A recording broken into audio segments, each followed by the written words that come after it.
remember most is when he was about 5 years old. He'd wait in front of the house in Manila. And he'd wait for Felix Manalo to ride, to drive by, not drive, but with his horse carriage, one horse carriage, at makikisakay siya. That's his joy. Every afternoon, inaantay niya at that time, simply siya Manalo. But as a matter of fact, he's the #1 gossiper pa, because he talks to all the drivers, and then he interviews the drivers. This is when he was 5 years old. So pag may party sa bahay, sa Broadway, we stayed in Broadway in New Manila, he'd interview all the drivers, and then ang daming nalalaman na nangyayari sa neighborhood. I know he was 17 when he was already a gopher for Manila Times. I mean, gopher this, gopher that. He was the cab reporter daw siya of Manila Times. And when the Korean War came about, he volunteered because nobody else volunteered.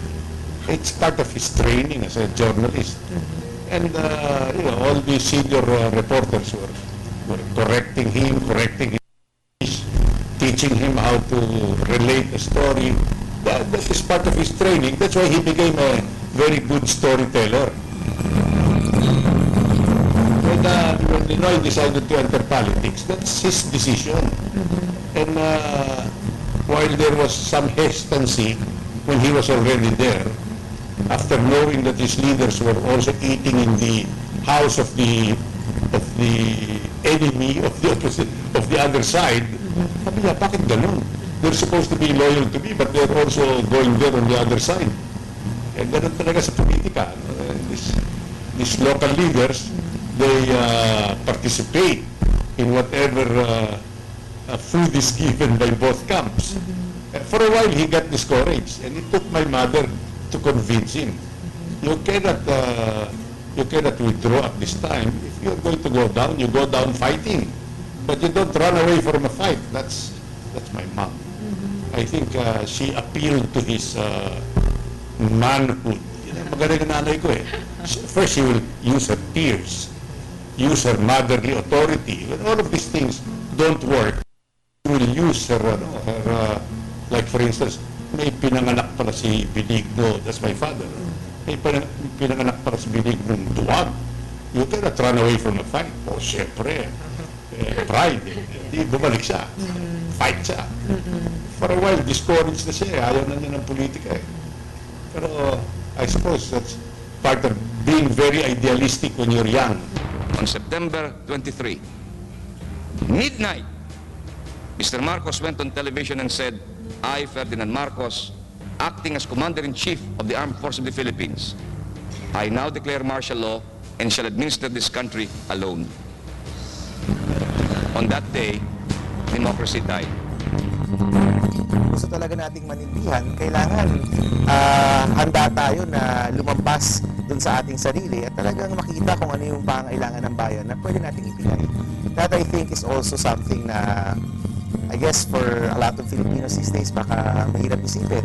Pero you have to go beyond your family, you have to go beyond yourself, at kailangan yung pagtingin mo talaga sa mga bagay-bagay, talagang malawak at handa ka talagang ibigay yung sarili para hindi siya natakot sa mga bagay-bagay na siguro posibleng makaapekto sa kanyang buhay o sa kanyang pamilya. Yung tingin niyang tama, ginawa talaga niya. Even if, or even at the cost of his own comfort or even at his own life, no? Nung panahong nakakulong siya, and a lot of people forget na almost 8 years siyang nakakulong.